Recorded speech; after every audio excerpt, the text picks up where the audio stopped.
He was from the city of Cape Town. He's a member of the legislature currently. Peter Mare, yeah, at the time. When a very historic day. It was shiny, it was hot as it is today. You were very energetic, young, and you were a vibrant youth. But there you were doing some historic duty for your country. Now there's an opportunity for you to proceed with that duty to its logical conclusion. I invite you, Honorable Minister, to make your remarks. Thank you.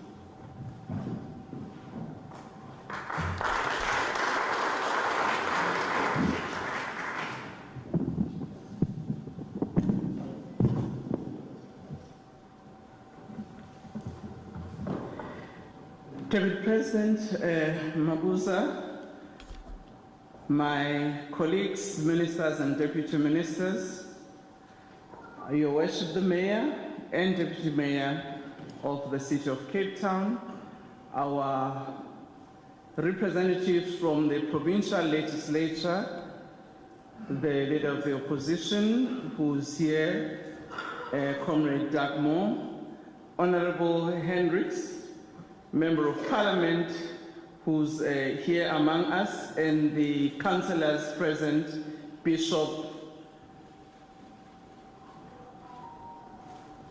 Osindai. That's what we say in my language. The people about whom we are here. Molweni, salam alaikum, good morning, goeiemorgen. I also want to recognize our senior officials who are here from the Presidency, Department of Agricultural and Reform and Rural Development, particularly the Restitution Commission, as well as members of the city who are also here as senior officials who have played the most important role in actually walking this journey with us. May the veterinary, or rather the veterans of District 6 who have been here from phase 1 when the project started, I can see your energy. You are still agitating that your neighbors who you lived with must come back so that you live again and cook some biryani, roti and rice and everything here. It is indeed a pleasure, Deputy Minister Squatter, as you have said, that we're back here in District 6. Actually, we never left. When we were here in 2000, we acknowledged that that was the first phase of restituting our land back to their original owners. And I must say that the symbolic nature of District 6 is a representation, in essence, of the history of South Africa. The history of discrimination, the history of dispossession. How the indigenous people of our country were moved from the areas of their residence, uprooted with no notice, took the little that they could and dumped in the areas that were not the place that they were used to. Most of them got separated as families, as friends, as neighbors. And I think when we look at District 6, we think of areas like Sophia Town. We think of areas like Mkumbane in KZN, and many other areas of our country where when those areas were changed into cities, the people of color bore the brunt of being removed in favor of separate development and new cities. We know that we may not repay in any form or shape the loss you suffered, not only materially, but also emotionally. because this represented who you are, your identity. Deputy President, the community of District 6, like any community in South Africa, you had owners and you had also tenants and lodgers. And I want to appreciate that in working with you, while you understood those dynamics, but you appreciated that all of you had inalienable rights to land. And some of those permutations, Deputy President, sometimes do come when we have to acknowledge in the restitution process that there were those who were owners and there were those who were tenants. Maybe tenants not because they wanted to, but because of the conditions at that time. So I want to appreciate this community for having acknowledged some of those dynamics that we have to work around. Deputy President, the story of District 6, like as I said, the stories of South Africans, one of the things that when in 1994, the Restitution of Land Rights Act was passed by Parliament, many people actually did not believe that what was done can actually be corrected. So when the announcement of lodging for the claims happened in 1995, some people were kind of like doubtful Thomases and said, can it really happen? So not everybody claimed. Others just took a chance and said, let me see whether it really can work. Others just said, let's wait and see. Unfortunately, that meant not everybody claimed between the period of 95 to 98. So those who claimed walked the journey and finally became the testimony to those who did not claim to that actually what the democratic state promised it would do, it will do. Our government, through legislation, all the legislators decided that there would be a choice in terms of the restitution award. People can choose restoration of original land if it's still available, alternative land if original land is no more available, financial compensation.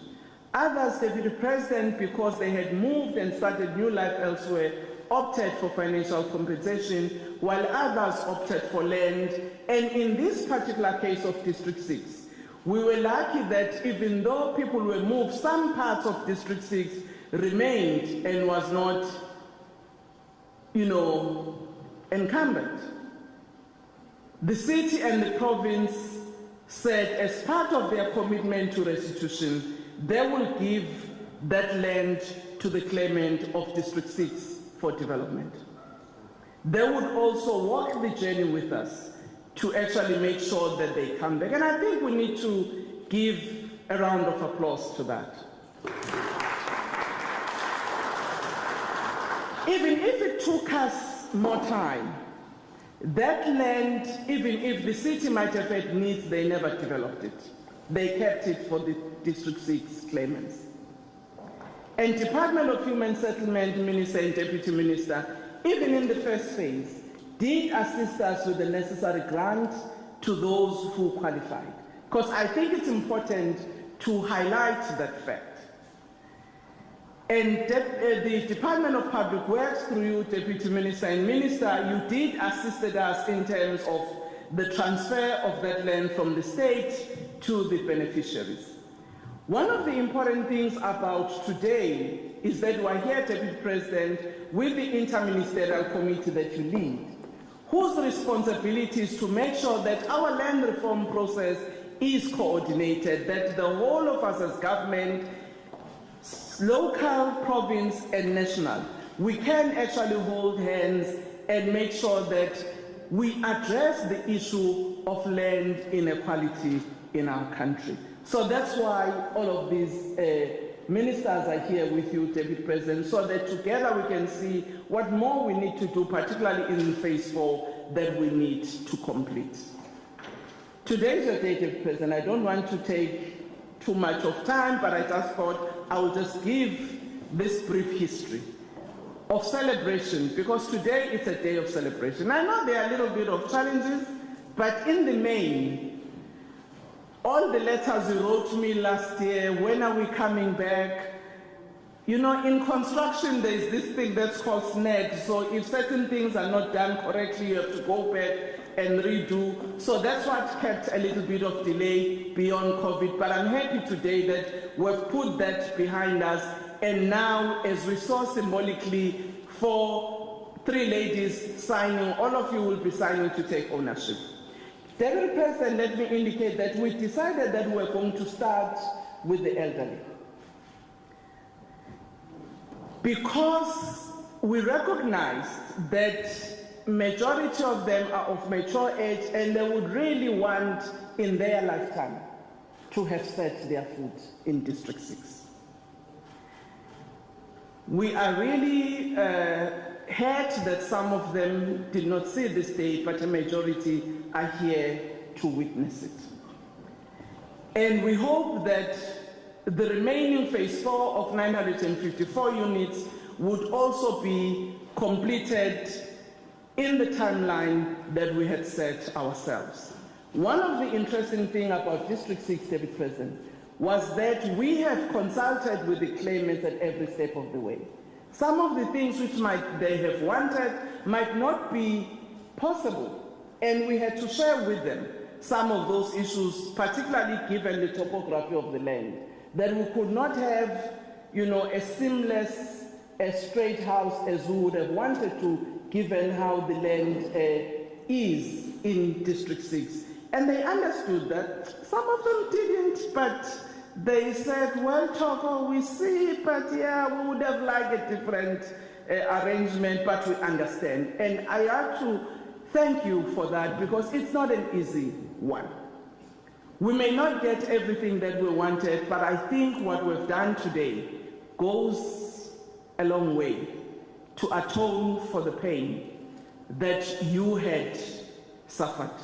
And I'd like to thank you, Deputy President, as the head of government, in terms of the leader of government business, to make sure that we're able to do what we need to do.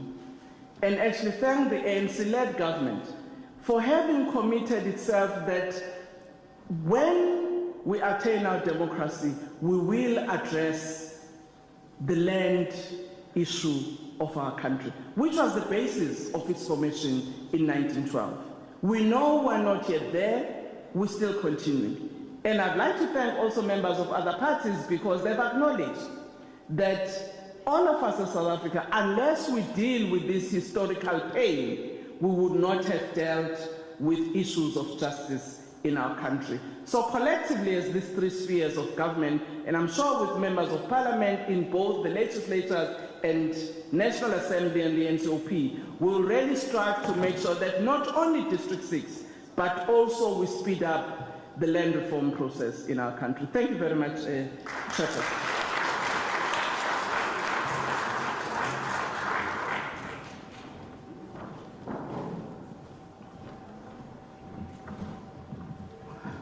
Thank you very much, Minister.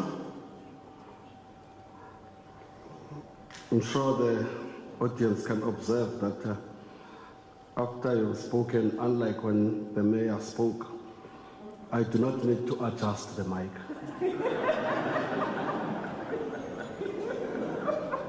See, you know, the president of this country is very wise.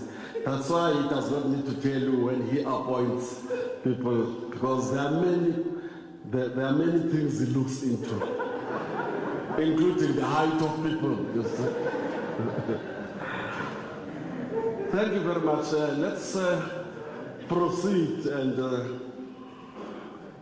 whilst we are going to be inviting the Deputy President, I want to acknowledge importantly the presence of the people who have been in the thick of things here for a very, very long time. The trust, the working committee, the reference group, the civic advocacy group, and all of these groups. I think that we have been together with them, DP and Minister, when we fight and when we laugh. But everything has been about how best do we deliver what needs to be delivered. And perhaps also one would like to recognize and say, wherever they are, those that left us can safely say we probably are on the right path. As I stand here, I think of people like Nadia. I also think of Ajam, Minister. I also think of recently Mr. Williams. And I think Mrs. Khan, just departed, was 100 years old, I think, you know. We do all this on their behalf.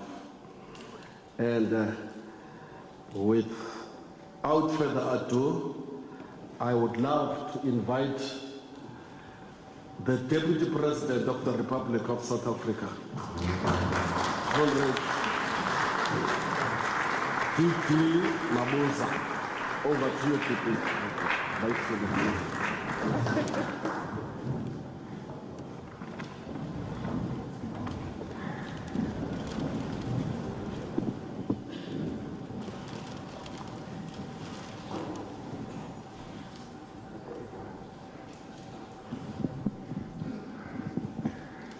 Thank you very much, Deputy Minister Squatch, Program Director.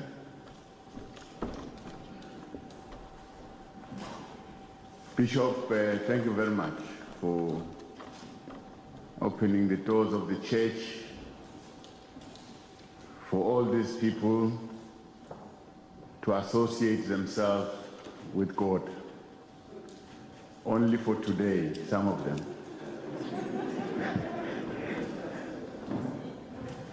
So it's a very wonderful occasion. A good meeting that is happening inside the church. And when we're talking about this very matter that is painful to the people that are here.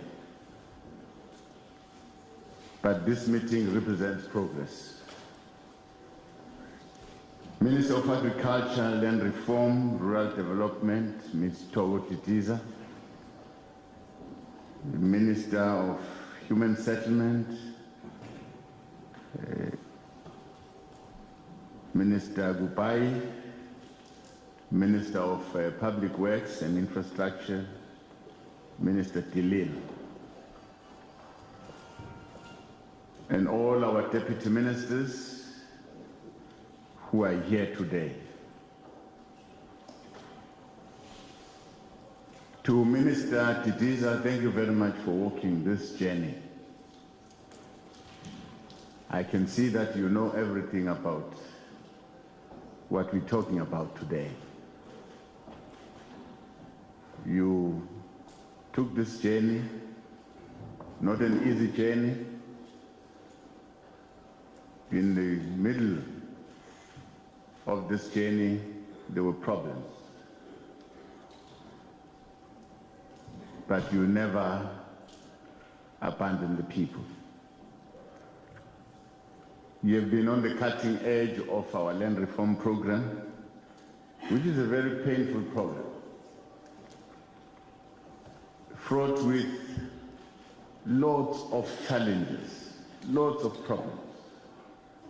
And the minister here managed to lead us. I could see her aging with time. She was young when she started, but she's growing old now. But thank you very much.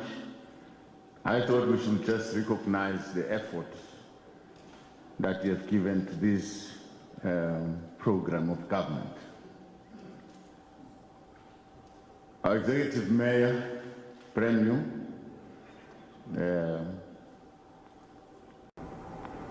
thank you very much for sharing this time with us, and Deputy Mayor.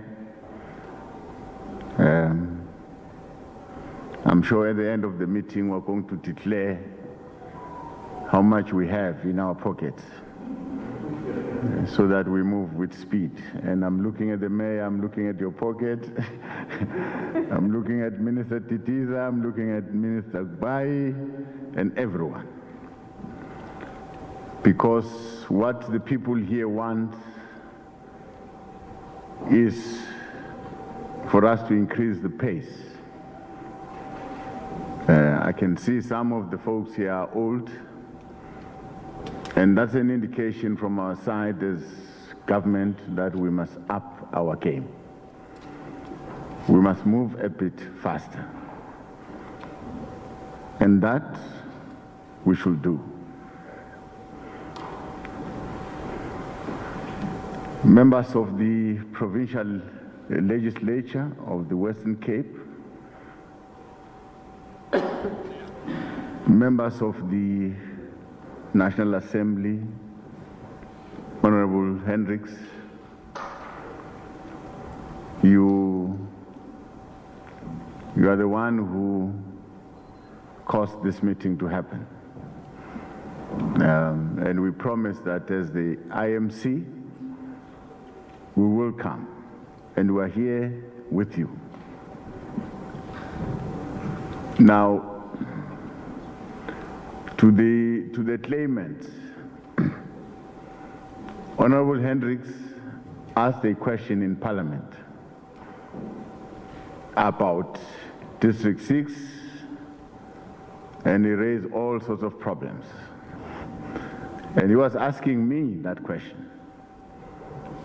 And I said, no, Honorable Hendricks, I'll go to District 6 to go and hear for myself. And we kept our promise. Here we are. To the claimants, thank you very much. To see you, can see some smile in your face, but there are certain questions that are unresolved. But the smile that I've seen in your face today, in the morning, it's good to me. I'm happy. That means there's work that has been done, and you can see for yourself, you appreciate it, but there's still more work to be done. And we are going to walk this journey with yourself. Our officials, distinguished guests, ladies and gentlemen, we are meeting today, this morning, in this historical piece of land, District 6, under the Table Mountain, a very beautiful view, as part of our presidential land reform program.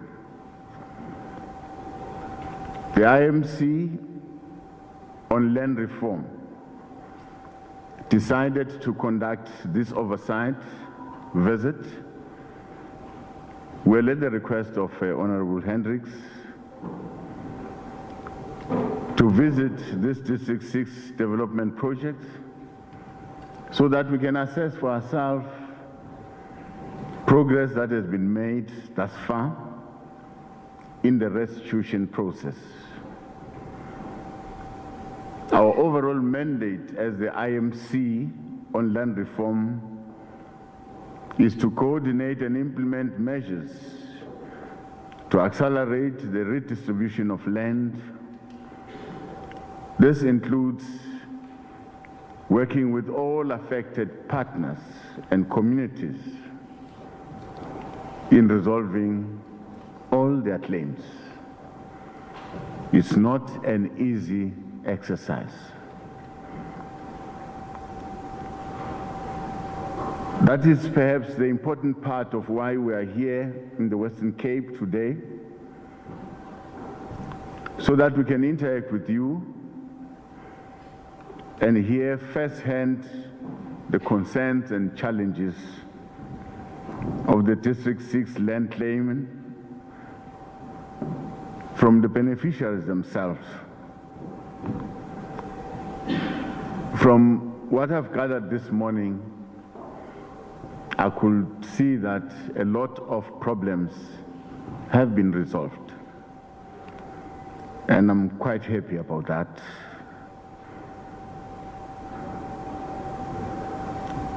To those families who were forcibly removed from this area at the beginning of the 20th century, when forced removals and marginalization of affected communities took effect, we're saying to those communities, one day your dignity will be restored. A journey of 1,000 miles begins with 1 mile. I think we've covered some distance. I'm aware that we've lost some of the claimants along the way. But we can assure you that we are going to reach our final destination.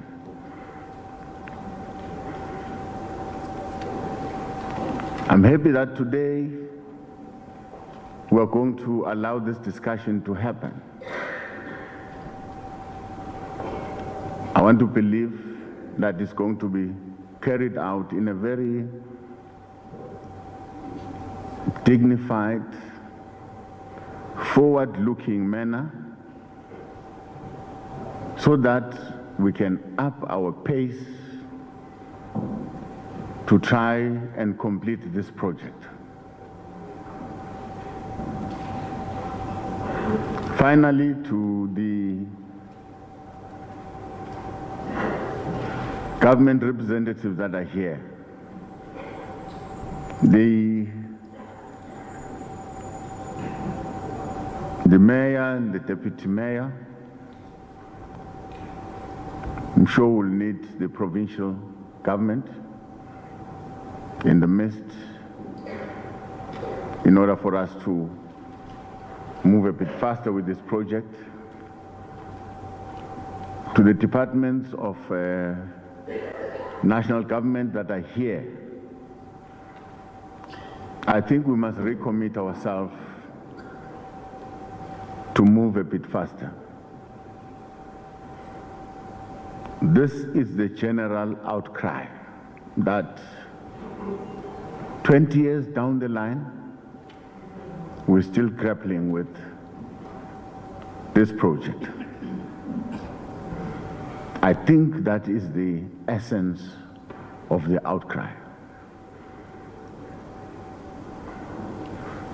So there should be a recommitment in terms of availing the necessary resources to be able to move forward. I want to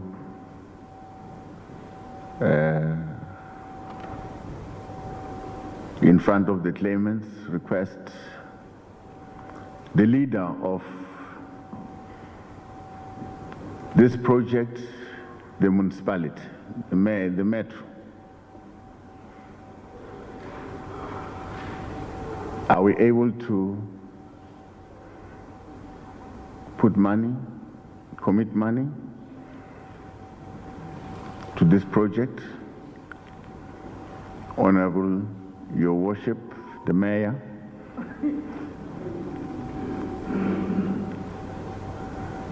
are you able to commit? May I say, come. Come.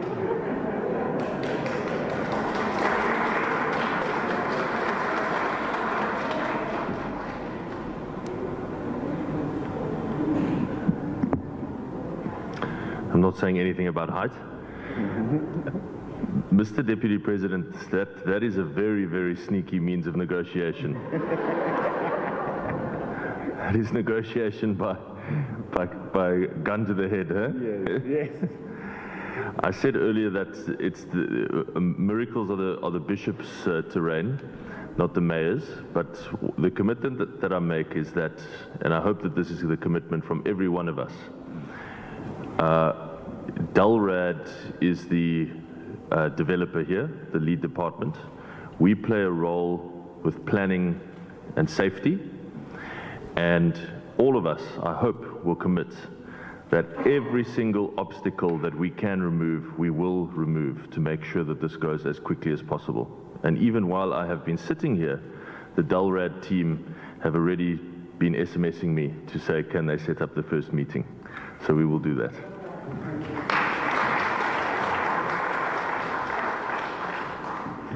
No, the mayor has not answered my question. He's a politician, you see. But thank you very much for that commitment. I'm sure you're going to spend 1 or 2 cents in the project going forward. But standing here, we can't quantify exactly how much. Yeah, he's not looking at me very nice. Minister Tisdis, how much have you committed?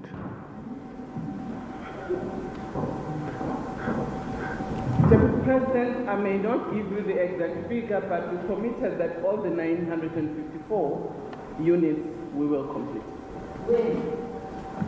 When we had given ourselves 3 years, but with the disruption of COVID, I think instead of finishing by 2024, we might go to an outer year 2025. And part of it, the assistance we will be given by the mayor as well as the arts and culture unit, because this is a site that is a heritage. So when excavation happens, there must always be archaeologists on site to make sure that we do not destroy the artifacts that are of value to District 6. So that takes a bit longer than any normal construction that you do anyway. But the plans, as you know, those were completed actually when Mr. Jama-ah was still alive. We had already completed that process. We had given the court, you know, exactly the plans and the designs which had been consulted with yourself. And you remember our last meeting in 2020 when we met at the museum looking at the plans, and there was some discussion. The reference group wanted to have with us, which indeed we had. So, David President, for us, really, if it was not for the disruption of COVID, we would have moved far with the construction. Thank you very much, Minister, for that report. Good progress. 954, quite a big number. And I'm happy that in a space of 3 years, we'll be in a position to complete it. And I'm sure you'll accept this commitment. We're making this commitment. We're going to come exactly with the timelines, but it will be within that space. And I'm sure the minister, for this coming financial year, they've budgeted money to continue with the construction. Now, I'm roping one other minister to put money. One other minister. Minister Kupai, please, I'm relying on you. From outside, if we can look at the bulk infrastructure still extension, Yes. we do provide the USDP, which is a development grant to the city of Cape Town. We can bring funds specifically for the District 6. Fortunately, I do sign off the business plan for city of Cape Town So by the time Mayor I sign, we could agree on the amount that we can allocate to the District 6 for bulk, where there's extension of the this area. Additional to that specifically. No, you should keep quiet. You didn't answer me. It's easy to protect because sometimes they won't spend. The money won't be spent. Okay. And I'm doing now, there's quite a number of letters that have not spent. As we speak, we currently redirected the money. Yes. And we report by Friday to the president to say this is amount we are putting aside as the cabinet development, specifically for bulk. Secondly, in terms of our grants, where we feel that the Minister said, because we've been working together, we are able to, from our grants, in terms of our location, we can be able to do that. What we have started now is to try and ring fence in terms of priorities. Okay. Sometimes we find that we say this is what we are doing, and the city prioritizes, so we will ring fence for this receipt so that the money comes directly from the agreement. Thank you. That definitely in terms of amount, by from us. Thank you, Minister. Quite encouraging.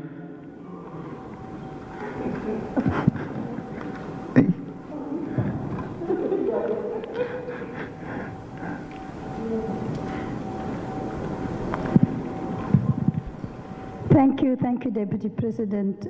From the Department of Public Works and Infrastructure has got to do with the land. And there were land swaps. So the land from CPUT to the Department of Rural Development was completed in November of 2020.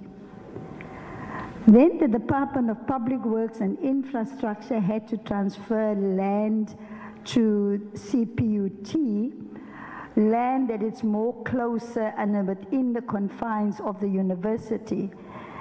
And on the 13th of May 2021, DPWI gave the power of attorney.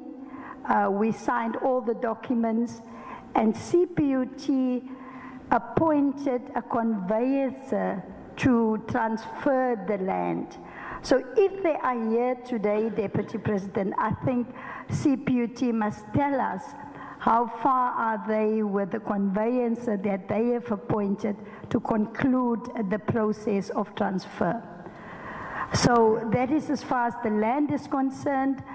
I do know that, you know, there might be at a later stage, we might get some more claimants coming forward, and many have been asking that in the event there's another open window for people that have missed the 1998 deadline, will there still be land left in District 6?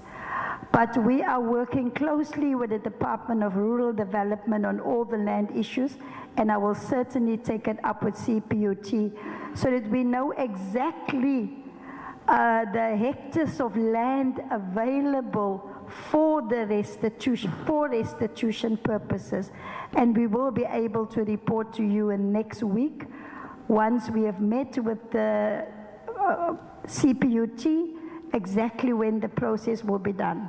Thank you, Deputy President. Thank you. I'm sure, Mayor, you'll be able to also acquaint yourself with the piece of land that we're talking about, and probably make sure that there's land available, working with the Department of Public Works, Agriculture, Land Reform, to ensure that there's land available as we move with this project. Thank you very much, Ministers and Mayor, thank you very much. To our claimant, this is a commitment that we're making as government. Just to assure you, these men and women, I know them, I've worked with them. There is no sense or element of doubt in what they are committing here today.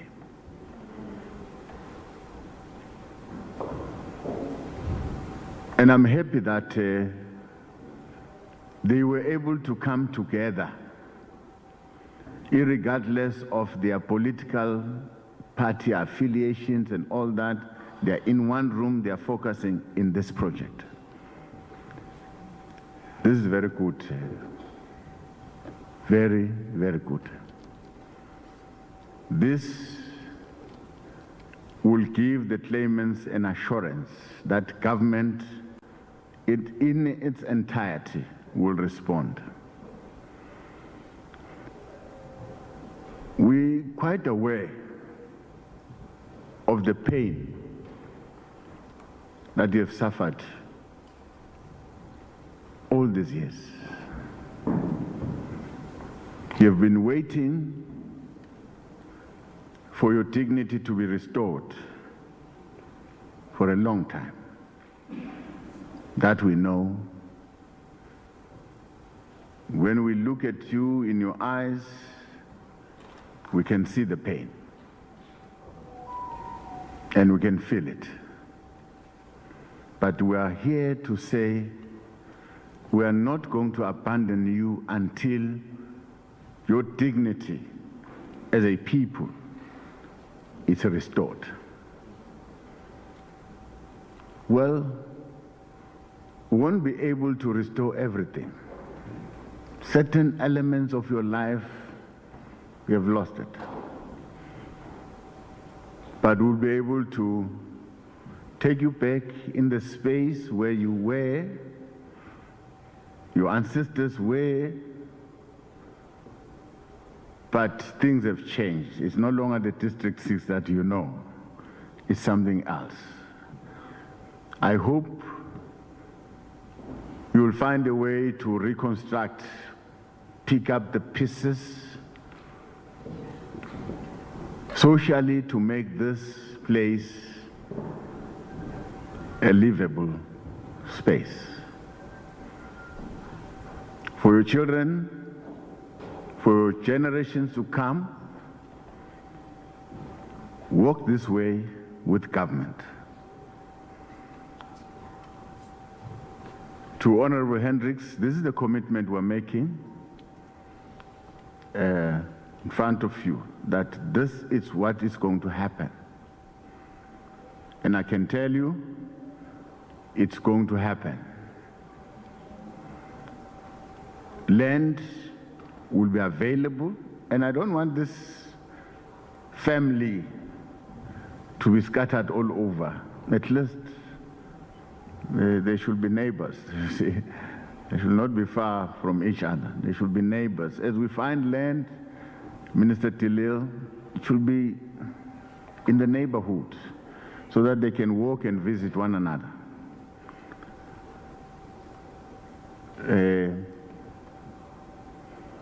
I saw some places where you can come together, have your own meeting,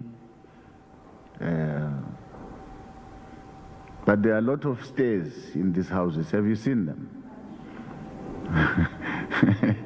Have you seen the stairs? Yeah, you must walk those stairs. Yeah, it will keep you fit. You move up and down every day. It will keep you fit and going. So I like the style. You've got very beautiful houses, flats, and I'm sure you're going to enjoy them. Some are going to be going into their flats as we live today. What a milestone. 1 or 2 people will receive their houses. How many are going to receive their houses? How many? Today, I saw 3 people signing. And others will sign after this. You can get into your house. Go find a bed and something else and put some curtains. Get into your house. Get into your house. And before you leave here, those who have signed in front of me, they should demand their keys. Is that correct? The representative from government, is that correct? Is that correct? Siyawathola makia, or getting the keys. Thank you very much. I'm very happy. Well, I know that there's a lot that must be done, but we should acknowledge and be happy with what we've achieved. Thank you very much. Thank you.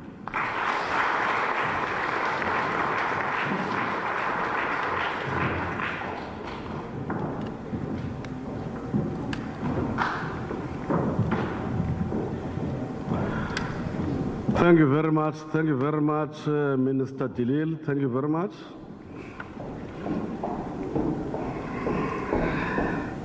Siyabonga, Deputy President.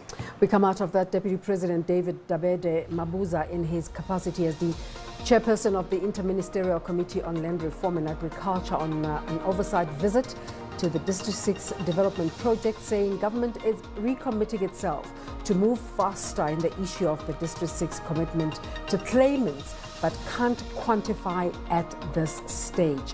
The Interministerial Committee coordinates and implements measures to accelerate the You know, Deputy President, we're going to now go to a claimant and beneficiary.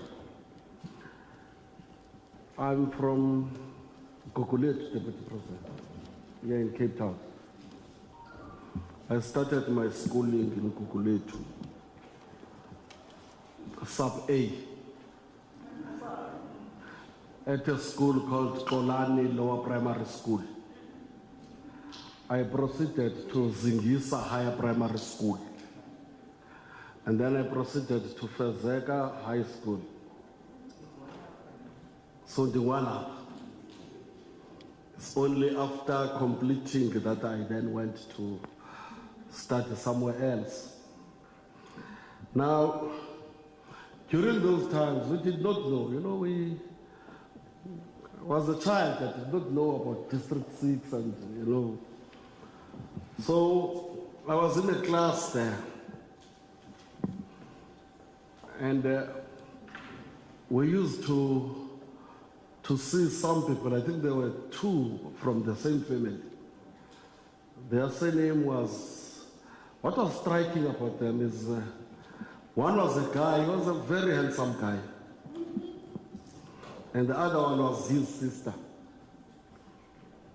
a very beautiful lady. And yeah, maybe that's it. And I never had an opportunity of knowing their mother. So I come from this area called Section 3 in Gugulethu. And NY 148 is in Section 3. So today I'm proud to have witnessed the giving over. I saw their mother for the first time today, Umamu Potoman. Now, in our tradition, I can't say to an old person, stand up. But I can say to the son, I think it was a class before us, Kaupala Mutlegas.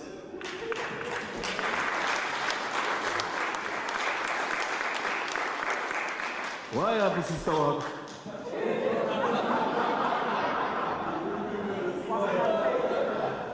I'm looking for his sister.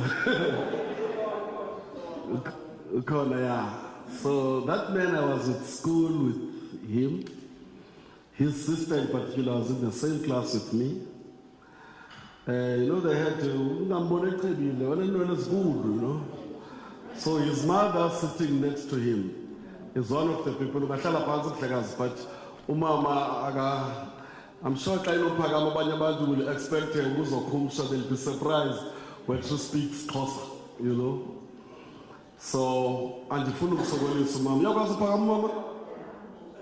Oh.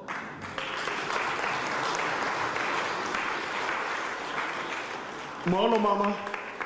Molo mama. Unjani? Siyaphila nathi. Enkosi hlala phansi mama.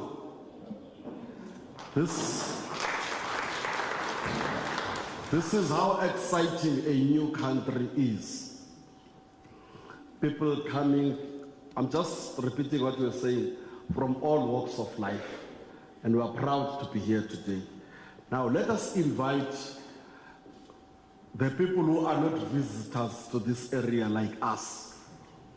Abantu bento njengobuchilo minister. And I want to invite Marjorie Elizabeth Davids to make her remarks. Magaz.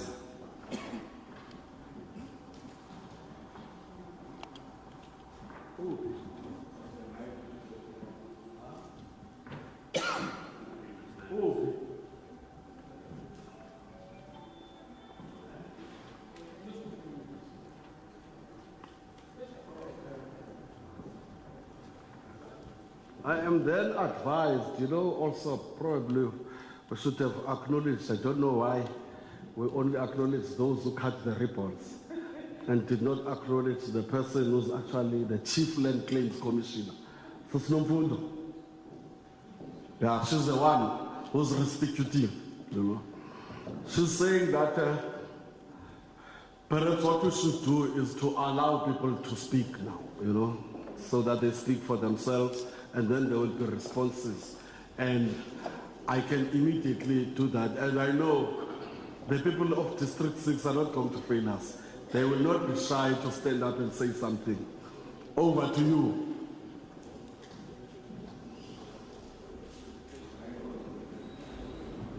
Are you so satisfied? Oh.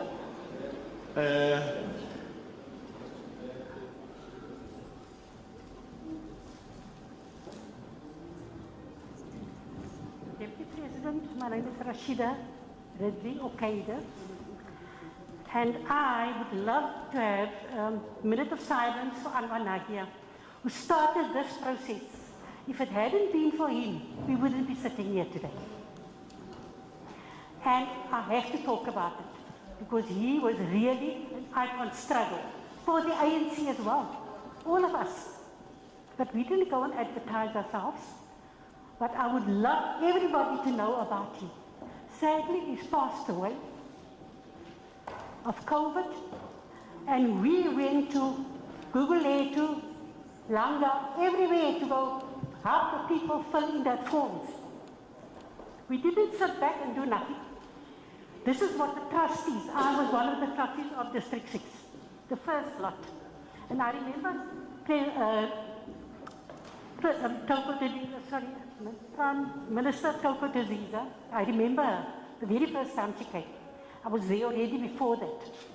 And now it's the second time. That's why I feel very moved, and I feel upset that he isn't here today, because he's gone. But I want people to thank him, to thank Almighty God, that he started this, otherwise he wouldn't be sitting here today. And you know what I also want to say is, I waited all these years for this place. It's been a big, big struggle in my life. Point here is that I have to go upstairs. To walk upstairs, I'm not even really able to walk upstairs. I don't know who decided to put stairs for old people. Old people like us. We should have had a ground floor place where you could just walk in. Now that is the big struggle. So when I move here now, I'm going to stay there until I die, or somebody carry me out. I've got mobility issues, I don't know how. Anyway, thank you. Thank you very much, thank you very much. That point you have made about Nakia is well received. We know him very well, he and many others, and I think that we alluded to that. And we will exactly do that at a later stage, acknowledging them with a moment of silence. We know he was a brave warrior. We know Nadia very well. I mean, it was really a sudden shock that he just had to die. Thank you. Thank you very much. Good morning. I'd like to know, we've been waiting since 1996, and we filled in all the papers. We went to the police station for our unit here. I got the number 73. I want to know what happened to that, please. Thank you very much. May I request that anybody who speaks introduces him or herself.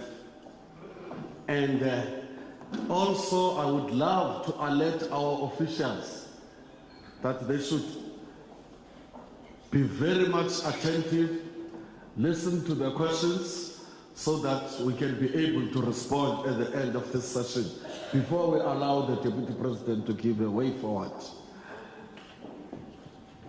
Ben and all of you, Kevin and everybody else and all of us must be ready with the responses. Here passes. Okay.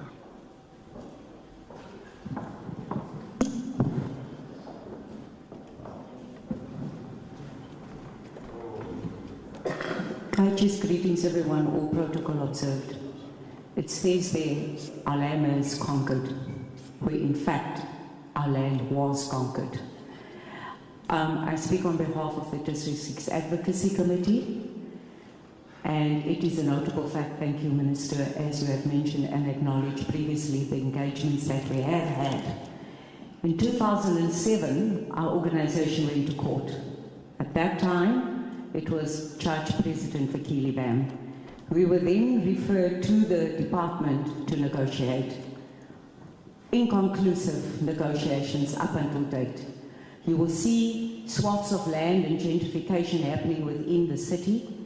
You see land that has been developed in District 6, where claims of property owners have not been settled as yet. There is a distinct difference within the Act. The Act is legislation. The framework that emanated out of that was the 42D agreement. That 42D agreement has prejudiced the rightful landowners to District 6. People who have title deeds. And this is a serious situation that at some point between the Commission, the Commission on the Restitution of Land Rights, as well as the City of Cape Town and the District 6 Beneficiary and Redevelopment Trust, that needs to be reviewed. We will not stand, it's 15 years that we have been knocking on the doors, and we are back and we want that review to happen with your instruction. Thank you very much.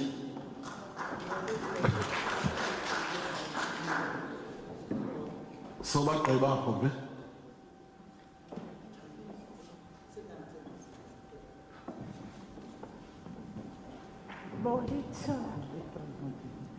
I am 80 years old. I had an open heart operation. Both my legs, I can't walk properly. My son had to carry me up the road now this morning because I cannot walk up that hill. But the thing is, I'm waiting for 25 years now, waiting to come home. Why must we, wait so long to come to the place where we were born? I've been sick for 3 months. I got out of my sick bed to be here today. But I would really like to come back to where I was born. Thank you.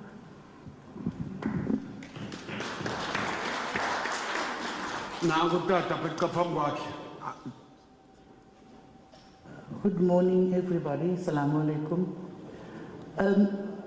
Auntie Lecha is speaking now with a lot of emotion.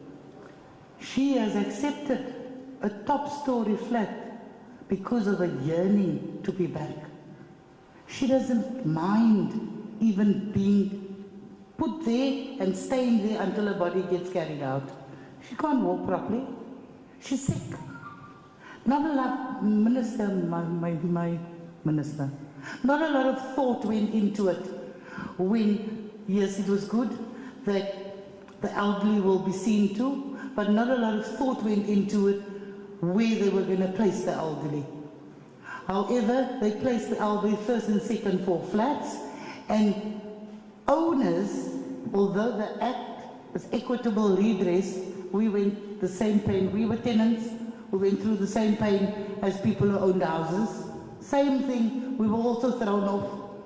So, nowhere in the Act does it say owners will get X and tenants will get Y. Nowhere. So if it was changed in Parliament, tell me, because I want to read it. So nowhere does it say that. And if this lady and that lady, they were tenants, if they were treated according to their age, respectfully, then they would have been put in the houses, the units, where the owners are going to put their grandchildren in. Not right. Not equitable redress. This had to be looked at first. And why does it change phase after phase? First was anybody, if you need the place, anybody. There's even nothing said about if you lodge first, you get first. Nowhere in the Act does it say that. But what is in the Act is priority must be given to people with needs, to the elderly, the indigent, priority. 6.2D, I've studied the Act. Nowhere does it say you have to lodge first, you've got to be an owner. So now we are practicing. I'm saying we, because I'm part of the party. We meaning that we are practicing apartheid. We are saying them and us. Because owners, you go there, tenants, you go there. We are reliving that. And we didn't want that. So please think of where these elderly people are going to walk to. Go upstairs 2 flights. I don't know. Thank you for your ear.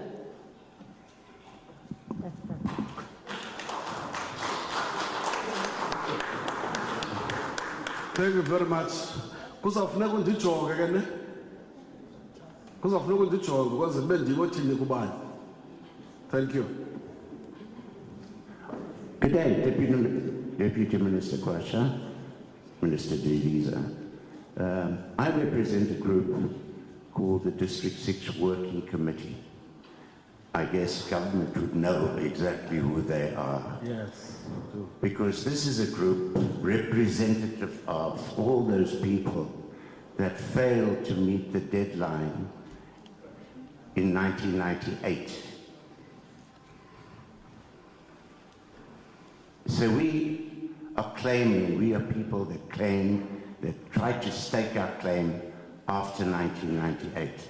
And during, I think it was 2000, I'm also a person that grew up in District 6. I lived all my life here. I'm back here. I have a good history of what. I'm 72 years old. I grew up in the struggle. I went to a school called Trafalgar High. I was in the same class as the Honourable Judge Desai. My late father worked for a firm of attorneys called Snitcher and Company.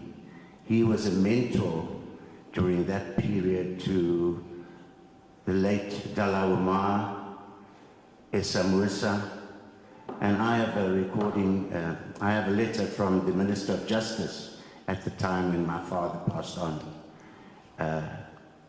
explaining to us as a family who he was. And he was always known, his name was Kasim Saido. He was known as the lawyer of District 6. If you had problems, you went to Kasim and he dealt with your problem within the system.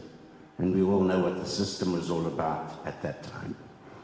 So I grew up, I've seen many things happen. I also have a story, you've heard stories of many people growing up here, the heartache and the hardship that we faced, and what the forced removals did to us. at that point in time. 1966, I was 16 years old.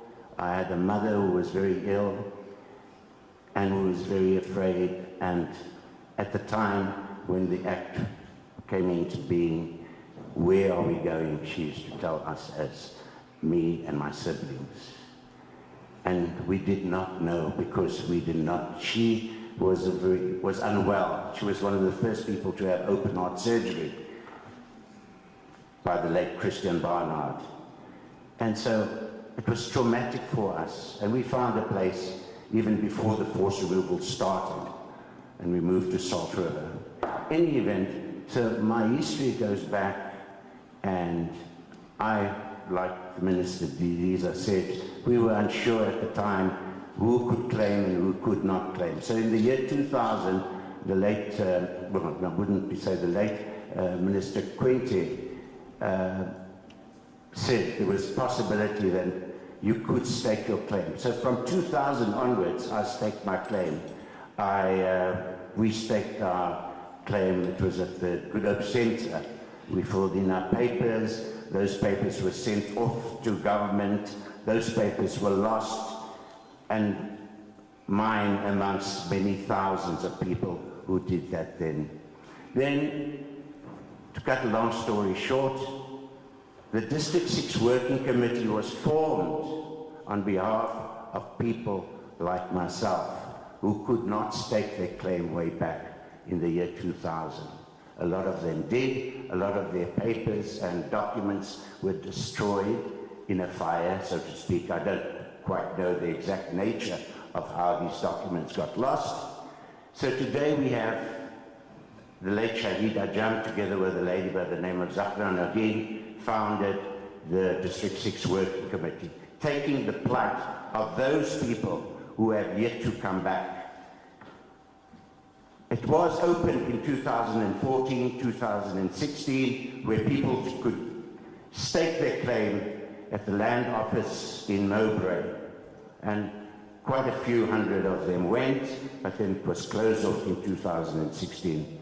Now, the Minister Didiza, you know, you had lots of interaction with the late Shahida Jam, who was a true hero of the people of District 6. He died too soon. He couldn't take our case forward. We are still in the struggle. So when we hear, our claimants that claimed after 1995 and 1998, when they hear of the project being completed in District 6, they say, but the project is going to be completed. What about us? And Minister, there are 3,000 people who has to be verified and then validated for their claims. So I'm here today. It's actually a sad day for me to sit here and watch what is happening, listening to the lady here who can't climb up, who can't get access. She is so ill. Within the working committee, you know, we're proportional representatives of those people that, of the reference group. You know, back when the District 6 Working Committee was formed, it was formed because what is the reference group doing together with government to bring about the return of our people to District 6? There was a project that went up there, it stood still. We have a gentleman behind us here. He was one of those people who was part of the reference group. He came over. I think we have about 120 of them. So we have got a proportion of those people who we represent, who we are fighting for. Uncle Tabi Khan here, he was a great rugby player. He's a child of District 6. He's very well known. He can't get to the top floor because the house was allocated. So my point is, and what I'm trying to say is, just shortly, when are we going to get the people, the late claimants, what they call, they're all claimants, when are they going to come back? There's an office in Mowbray that went open in 2014, 2016. When are they going to? And are they included in the District 6 project? Because the way I see it, there's not going to be enough land for everybody to come back. Thank you very much. Thank you very much. Can we go that side? Is there a mic here? Oh, over to you, sir. Thank you. Hi, good day. My name is Ikram Hendricks.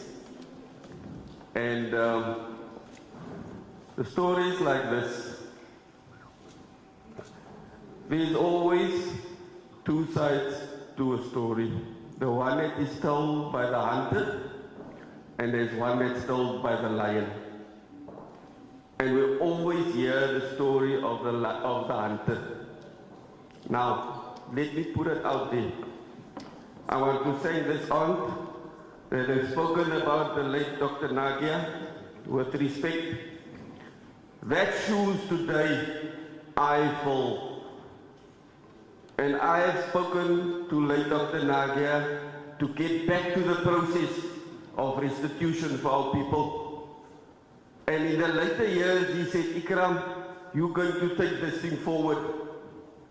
And so today I want to acknowledge the dislodge between government and our people. That the communication opportunities are not there. Let me say it, restitution has got absolutely nothing to do with the house. There is a side to it that we fail in acknowledging, is the pain and the suffering and the loss of what our people had gone through. And that is being ignored completely. When we're doing the houses is only to give back dignity to somebody. Now, to give somebody a painful 3-story building and he has to walk up the stairs or she has to walk up the stairs, there's no dignity in that.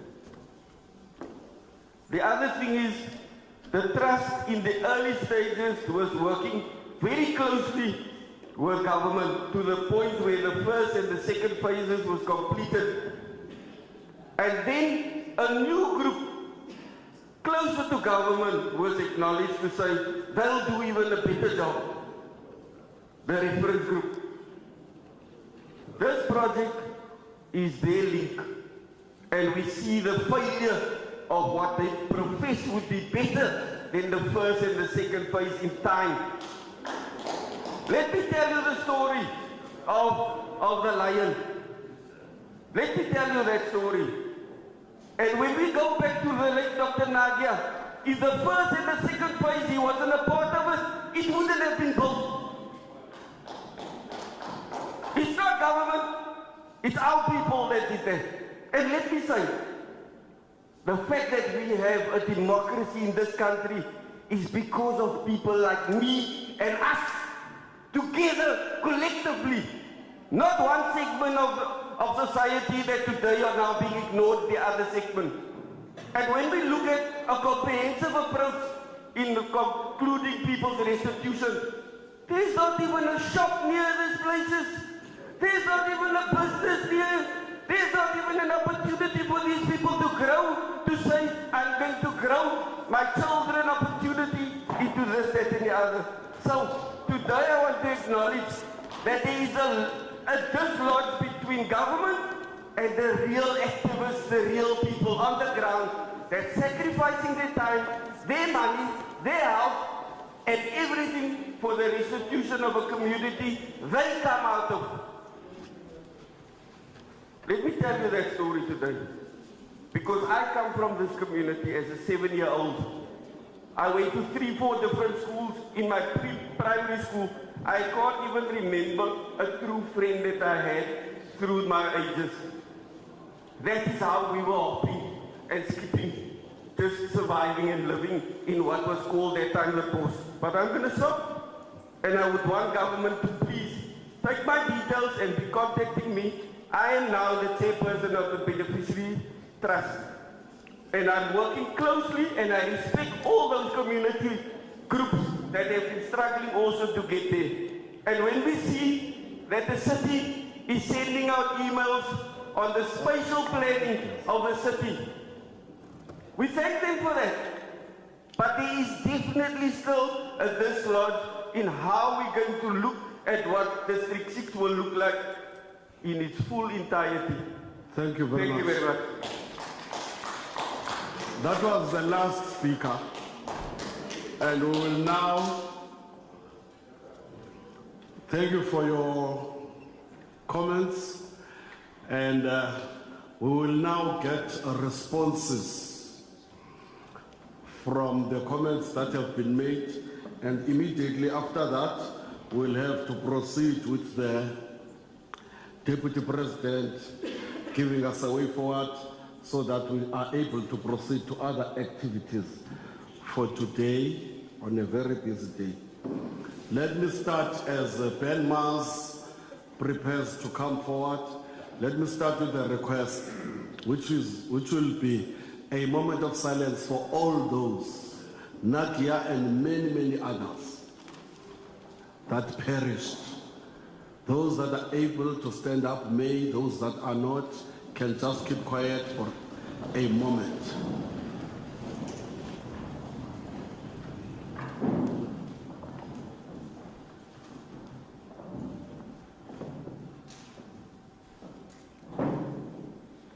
Thank you very much. You may be seated.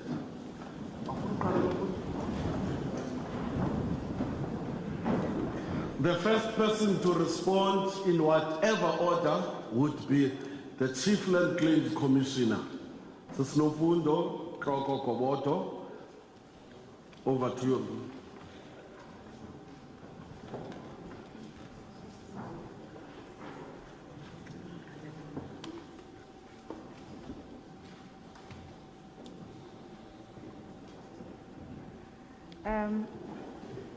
To the chairperson of the session, the Deputy President, our ministers, Deputy Ministers, Mayor, Deputy Mayors, colleagues, can I say all protocol observed? I am going to try and answer the questions, and I will try to do so in no particular order. Perhaps if I were to start with the issue of tenants and land and owners. I think that the reference is made to the legislation, which is the Restitution of Land Rights Act of 1994.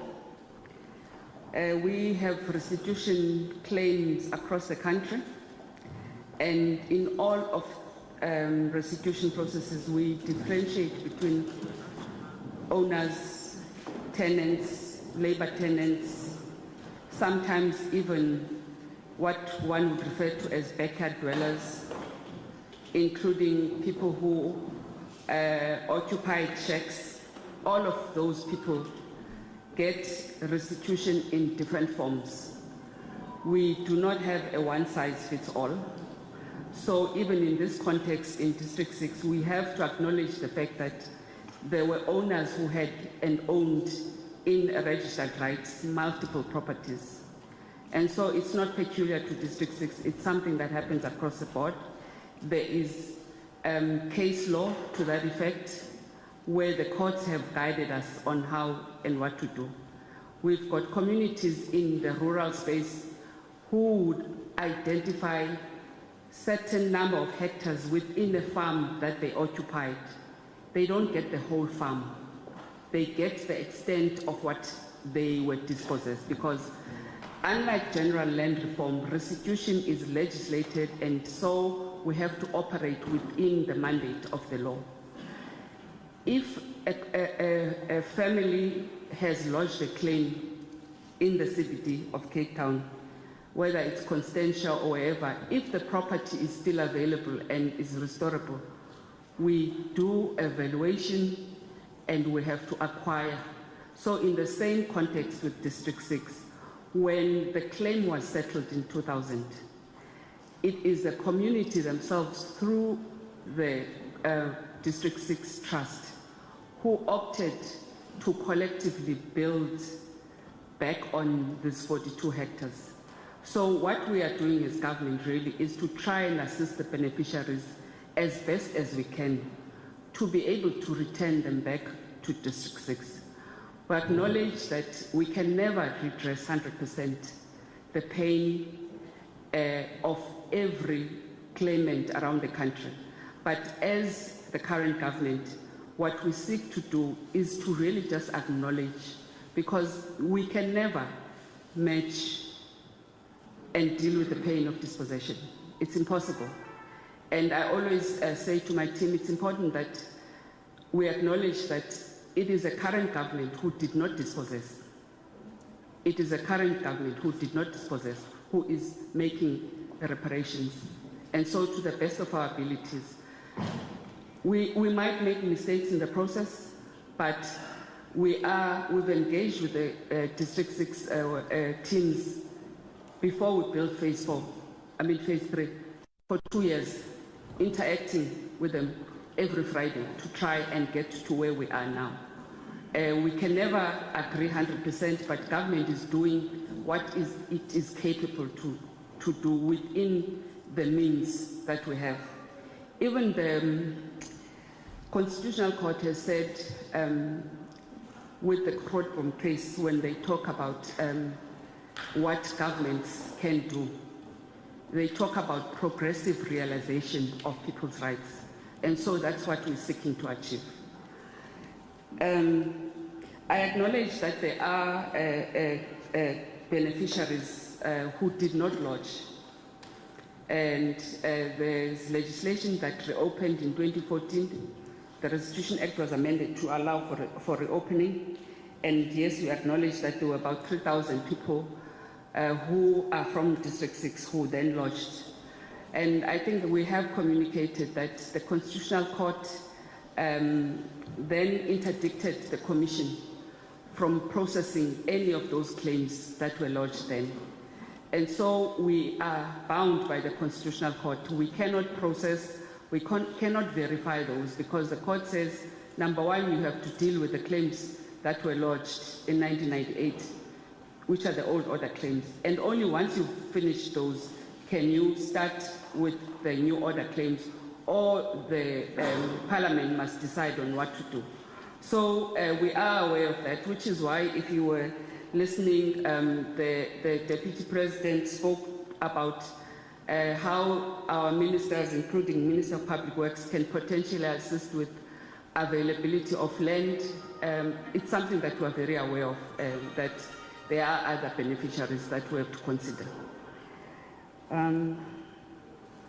We acknowledge the District 6 Trust, and we acknowledge that they are the ones who started, as I've indicated, that it was a decision of the beneficiaries themselves to collectively build on their own. We only got involved in 2012 when it appeared that there were conflicts in the community around how development should progress. And so we really were coming in to assist, and the reference group was appointed as a grouping in an open forum where there was a community meeting. I think it was at the ICC, and it was agreed that they would help in facilitating and the coordinating with the state on the development of District 6. We have every step of the way been communicating. We send out SMSs, radio communique to update the communities, but we will continue to do better. We also acknowledge that COVID did create challenges, but we are continuing to ensure that we try and communicate with everybody concerned and provide the relevant information for the various groupings that are affected. I think I've covered most of everything. Thank you very much.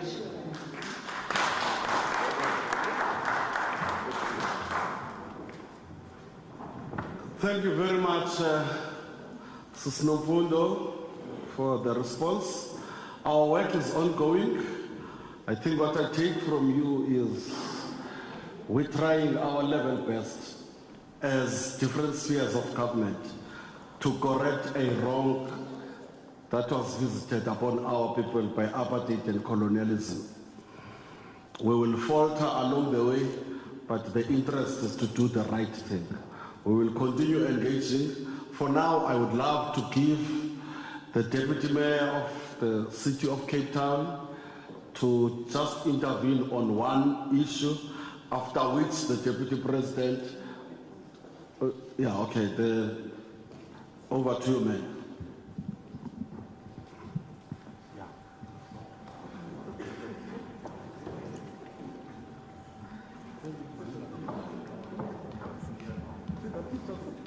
Thank you, Mr. Program Director. I think what we're asking for is reparation. And I think you alluded to that what was wrong must be fixed in a manner that is satisfying to those persons to whom the wrong was done. And I wanted to make that comment as well, but Program Director, I want to respond to the comment about it's a lot more than homes that need to be reclaimed. There were businesses, there were public open spaces, there were lots of other areas that we have not had sight of when this process began. And I think as a City of Cape Town, what we call the public realm study, it's precisely our intention to engage with the claimants and to ask them what was there then and what should there be now. And that's why your input is so important as well. So if a business was in a particular street, let's then list that in our local spatial development framework so that you are satisfied that the reparation that you seek is listed in our legislative processes as well. And so I just wanted to make that comment, Mr. Program Director, because I think it's an important process. We have one more workshop that we have, and I will be attending that one, where we again ask input and we'll release the final LSDF, Local Spatial Development Framework, for further comment, and then of course a document that you've been part of, and we ask for you to list, because I was not staying there, and most of the panelists were not staying there, but you were staying there, and hence your input is of critical importance, so we listed in our legislative framework. Thank you, Mr. Program Director.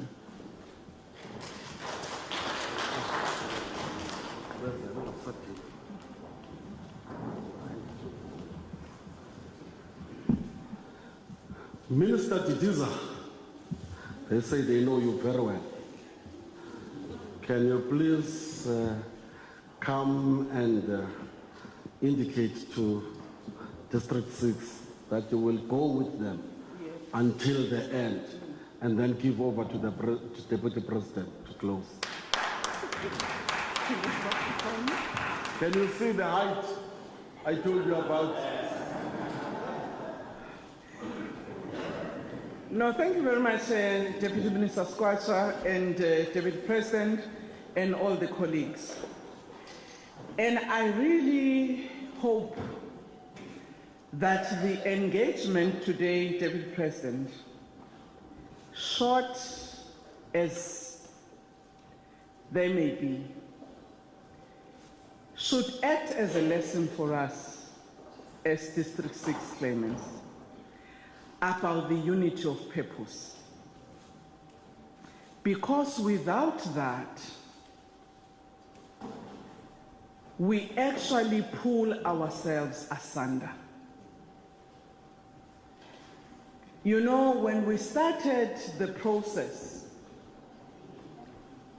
as the other participants have indicated, all of those who claimed between 1995 and 1998 tried as best as they could to mobilize and engage claimants.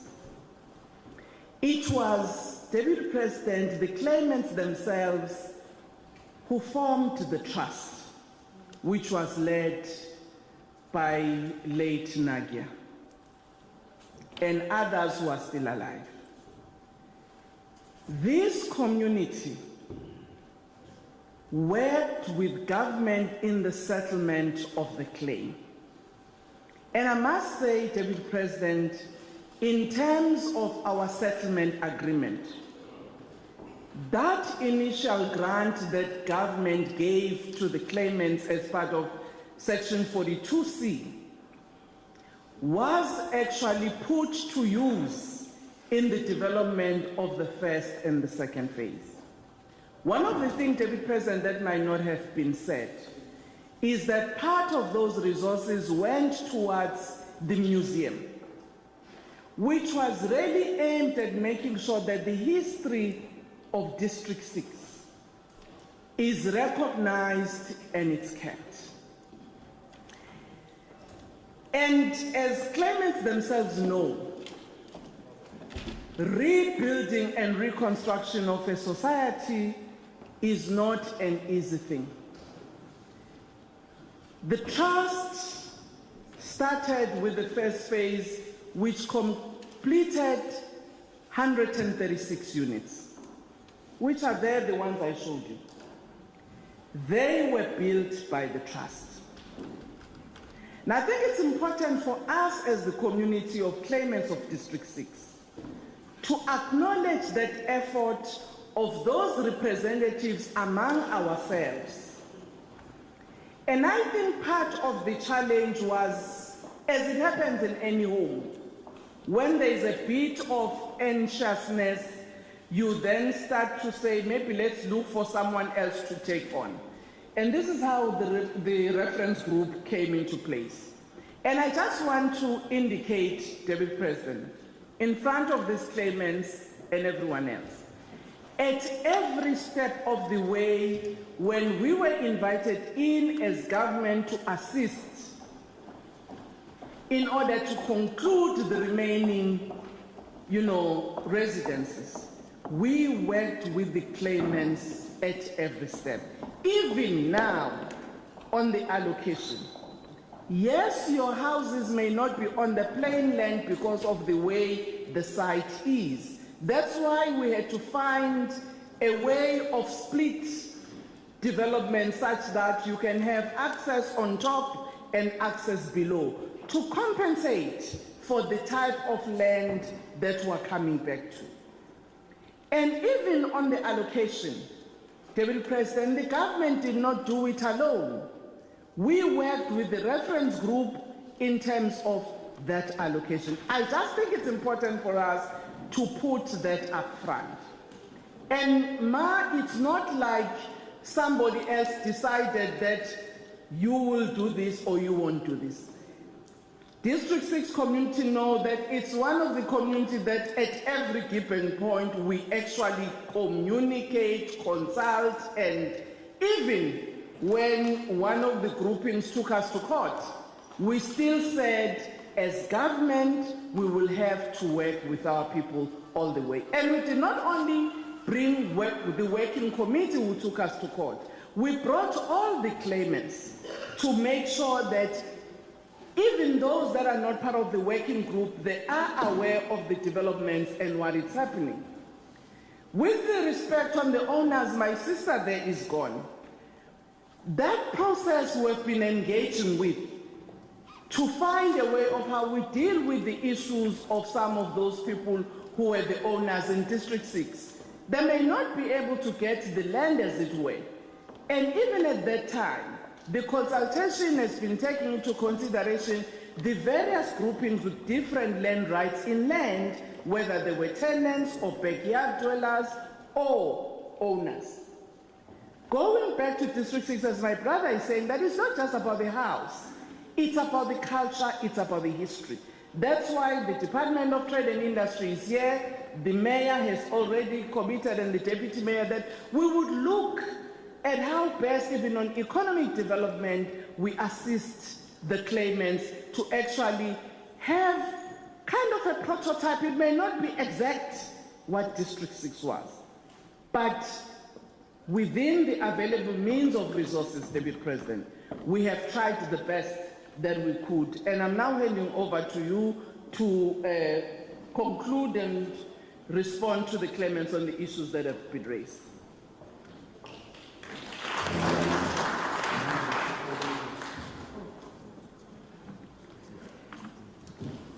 I'm sorry for doing this, Minister. I think there was probably an oversight. Just a minute to the person who asked the Deputy President to come here. Honorable Hendricks, Your Honor, over to you, sir.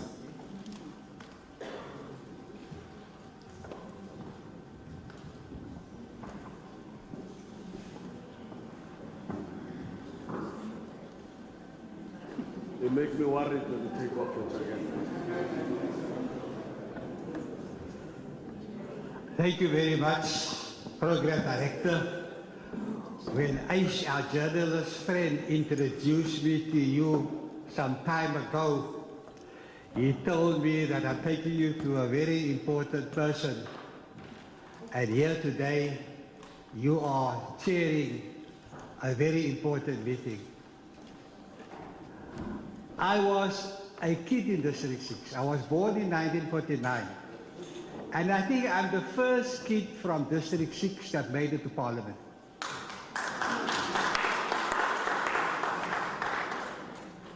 In Parliament, I asked the hard questions. Whenever I had the chance to ask a question to the President and the Deputy President, and then sometimes I slipped in a supplementary question to the Deputy President, and he tells me that's off the topic because I brought most of the concerns that you raised here to Parliament. I explained to the Deputy President that for 22 years, the 60,000 residents that were forcibly removed from District 6 and the houses were demolished, that they need reparations. And the reparations that was given to them was this 42 hectares of land. I don't know where the city could give the land of the residents of District 6 to the District 6 people. I can't understand that. I want Mr. Deputy President to refer you to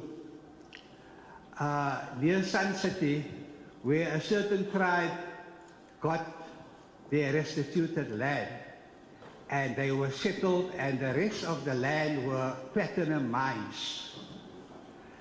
And the beneficiaries that were disadvantaged today benefit from dividends from this platinum mines.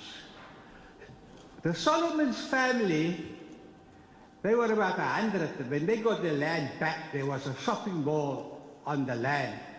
They are getting the rent of the shops for the benefit to ensure intergenerational wealth. Where is the intergenerational wealth that will be the reparations that the 60,000 residents of District 6 and their first and second generation offspring, the only generational wealth they will get is the remaining land in District 6. I think about 2 or 3 hectares are used for housing. The others must be used to create intergenerational wealth for the residents of District 6 and other issues like the claimants who were late. I feel that every resident that was removed forcibly from District 6, and if they're not alive, their offspring must return to District 6. All 60,000 of them. Now, we didn't have 42 hectares of land, we had 90 hectares of land. And some of the land, according to Anwar Nagia, was stolen, like the Technicon stole the land. And he said that one day he will bring down the Technicon brick by brick. That was Anwar Nagia's words. Because people were just using the land that belonged to the 60,000 residents that were forcibly removed. Honorable Deputy President, you were very brave in Parliament. I suppose Deputy Presidents are brave, that's why you are a Deputy President. And when I explained to you that the intergenerational wealth that we lost out since the Minister of Land Affairs in this year signed the 42 hectares, just imagine that land was productively used. And we have the Deputy Minister, the former Deputy Minister of Small Business Development here. She will give us a long list of opportunities on how we could have used that land to create intergenerational wealth. I was a kid in Rochester Road, and I'm going to ask Professor Harun, who wrote a book on the history of District 6 since the Group Areas Act. Deputy President, if you mind, can Professor Harun give you a copy of the book, because I'm going to refer to the front cover. On the front cover is Rochester Road, Deputy President, where I live, and where my mom had a safe house, and I took the relatives of those on Robben Island who visited from our house, and I took them to the docks, and I got them to the ferry, and they went to Robben Island. And the kids of District 6 also assisted us. To the left of that road, Judge Fikeli Bam was arrested and got 10 years. In that same street, POCO had their first march when they were formed. On the right-hand side, Dr. Archie Bafeji was arrested, and he had a document telling the people of Cape Town that the chiefs that he visited have said they will support the armed struggle. That was just one street in District 6, so that's why District 6 is the hub of the resistance. It was disastrous for 60,000 people to remove. You can see on the TV screen in Ukraine what was happening. That was happening to the residents of District 6. But worse than that, that was bad, but worse than that is the fact that people had to wait 22 years. And for me, that is torture. We were tortured for 22 years, and that is unacceptable. So to conclude, I was given 10 minutes, but it's fine if you cut my time. In Parliament, I only get 3 minutes, so I'm happy with the time. To conclude, the Deputy President apologized in Parliament for this long delay. He was very brave to do that. And he said he will speak to the President, he will speak to the Minister of Finance to bring that 5 years forward. And you can see how tough a negotiator he is in trying to get money out of some of the people at the table. I think that the President must have shaken when he spoke to the President. I think the Minister of Finance must have shaken. But it's not, the Deputy President, you have not done enough. We need to have the restitution completed in 2 years' time.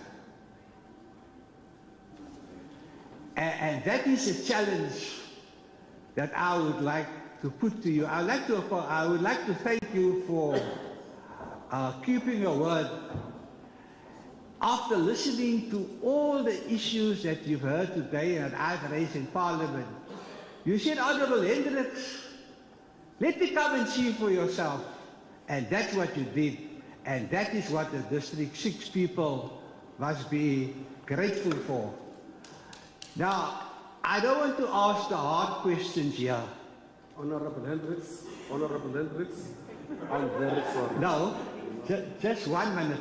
Yeah. Okay, there you can. 1 minute. I'm not going to ask the hard questions here. The hard questions is in the book. And we're giving every member of the interministerial a copy of the book that has captured the issues of District 6 and the hardships and the torture that we've gone through waiting for over 20 years. Thank you very much.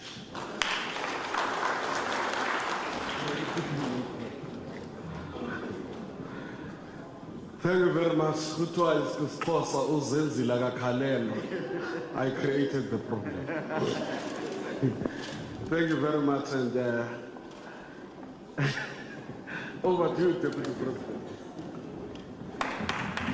Well, thank you very much, Deputy Minister. Well, it's a good problem. It's a good problem because in this process, Deputy Minister, you must allow the pay to be vented out. It's part of the healing process as we move. And those people who were dispossessed land should be heard. At times their stories are winding, but very important. Because in that way, we are on our road to healing. And listen, talking very polite, and I had some voice up, some voice. Well, it's normal.